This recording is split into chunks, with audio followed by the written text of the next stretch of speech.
दोस्तों, स्वागत है आपका हमारे चैनल पर। आपके फेवरेट सीरियल गुम्मी किसी के प्यार में चल रहा है हाई वोल्टेज ड्रामा।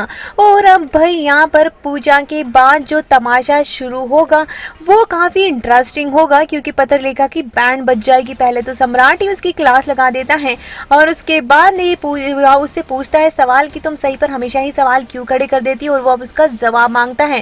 तो सही भी अब यहाँ चुप नहीं रहती और कह देती कि मेरे और विराट सर के बीच में भी जो प्रॉब्लम चल रही है ना, वो इनकी ही वजह से है और आपको वो बड़ा धोखा दे रही है। ये जो गठबंधन जला है ना, उसमें भी उनका तमाशा ही था, मैंने सब कुछ देखा है। पत्रलेखा दीदी क्या कर रही थी और क्या नहीं कर रही थी। इसके बाद यहाँ पर देखने को मिलेगा कि सही कर देगी उस रेस्टोरेंट में जब विराट और पत्रलेखा दोनों हाथ पकड़े हुए थे। उस बात का खुलासा भी करेगी कि उन दोनों ने ही कैसे हाथ पकड़े हुए वहाँ पर रेस्टोरेंट में बैठे थे और किस तरह से वो एक साथ में थे। इसीलिए अब विराट से सही नाराज भी नजर आ रही है और उस बात का भी खुलासा वो सबके सामने करेगी और पत्रलेखा से सवाल करेगी, तो आप उस दिन क्यों रो रही थी बुरी तरह से, आप बता दीजिए वो सम्राट दादा को कि आखिर उस दिन रेस्टोरेंट में आप विराट सर से अकेले क्यों मिलने पहुंची थी। और इसके बाद में विराट शॉक्ड हो जाएगा कि सही ये क्या कह रही है, लेकिन सही इस बार चुप नहीं रहने वाली है, क्योंकि उस पर हमेशा ही पत्रलेखा कोई ना कोई सवाल खड़ा करती है।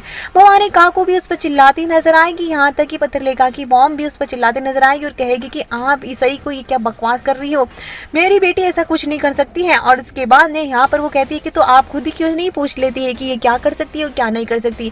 बता दीजिए कि रेस्टोरेंट में उस दिन आप किस तरह से रो रही थी विराट सर के सामने, या अगर आप इस रिश्ते को निभाना ही चाहती तो वहाँ पर रोने और ड्रामा करने की कहाँ जरूरत थी। और आपने कितनी बार तो यहाँ पर जता ही दिया है, विराट सर के सामने खुश रहने का ड्रामा कर ही लिया है, तो फिर आप सम्राट दादा से क्यों झूठ बोल रही हैं। अगर उनके साथ रिश्ता नहीं निभाना तो आप चली जा सकती है, या फिर जो भी उनके आपके मन में है वो कह दीजिए।